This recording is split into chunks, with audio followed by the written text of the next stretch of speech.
लोकसभा चुनावों के नतीजे सामने आने के बाद अब सबकी नजरें इस पर है कि एनडीए सरकार बनाती है या इंडिया गठबंधन सरकार बनाने की कोशिश करती है।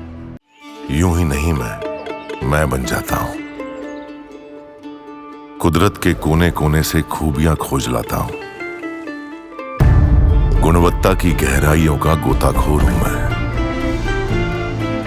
यूं ही नहीं मैं रजनीगंधा बन जाता हूं। इन सब के बीच सबकी नजरें एनडीए के घटक दलों पर है।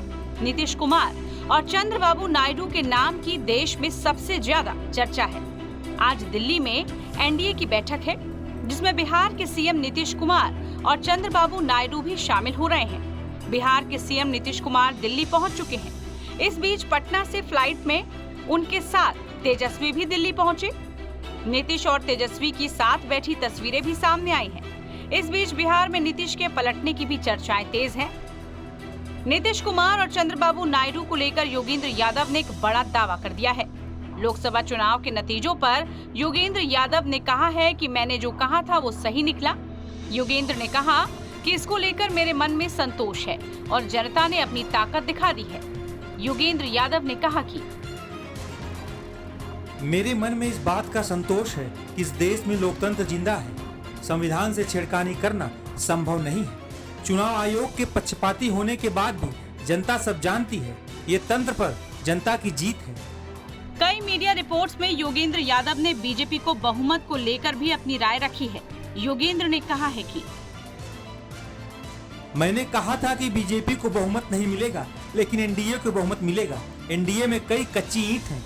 एन चंद्रबाबू नायडू और प्रधानमंत्री नरेंद्र मोदी का रिश्ता कैसा है, ये किसी से छुपा हुआ नहीं है। पहला मौका मिलते ही चंद्रबाबू नायडू के इनको छोड़ने को लेकर कोई संदेह नहीं है। बिहार के सीएम नीतीश कुमार का ट्रैक रिकॉर्ड आप सब जानते हैं।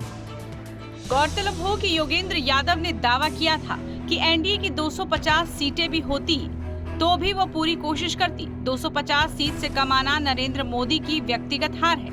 इस बार की सरकार वो नहीं कर सकती जो कि पहले करती थी। योगेंद्र यादव ने लोकसभा चुनाव के दौरान बीजेपी को 240 से 260 सीटें आने का अनुमान जताया था। उन्होंने आगे कहा था कि एनडीए के सहयोगी दल 35 से 45 सीटें हासिल करेंगे। उन्होंने भविष्यवाणी की थी कि कांग्रेस 85 से 100 सीटें जीतेगी।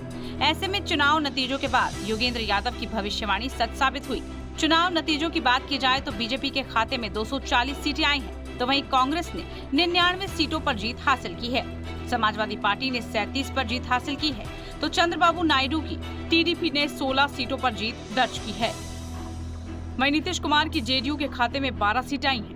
ऐसे में फिलहाल एनडीए के पास 292 सीटें हैं और इंडिया गठबंधन के पास 234 सीटें हैं।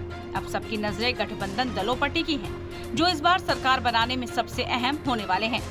देखना होगा कि क्या योगेंद्र यादव की नीतीश और चंद्रबाबू नायडू को लेकर की गई भविष्यवाणी भी सच होगी। टाइम्स नाउ भारत डिजिटल की रिपोर्ट।